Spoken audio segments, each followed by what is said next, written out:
રાજકોટમાંથી 140 kilo ચાંદી ચોરીનો case અને હવે તપાસ આગળ વધતા એક બાદ એક ખુલાસા થઈ રહ્યા છે।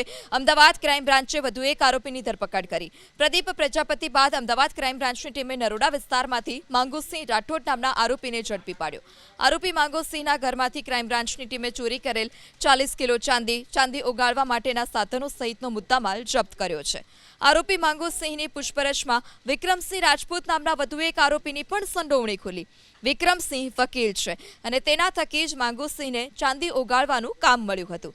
ઓગાળેલી ચાંદીથી જે રૂપિયા મંગાવવામાં આવતા હતા તેમાંથી માંગુસિંહને 10% રૂપિયા મળવાના હતા।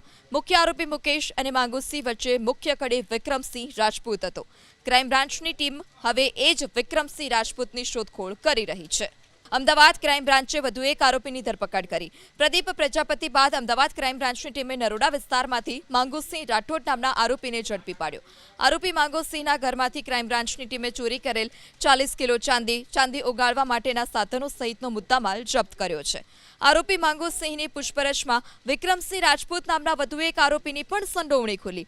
વિક્રમસિંહ વકીલ છે અને તેના થકી જ માંગુસિંહને ચાંદી ઓગાળવાનું કામ મળ્યું હતું।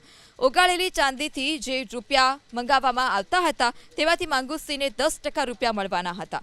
મુખ્ય આરોપી મુકેશ અને માંગુસિંહ વચ્ચે મુખ્ય કડી વિક્રમસિંહ રાજપૂત હતો।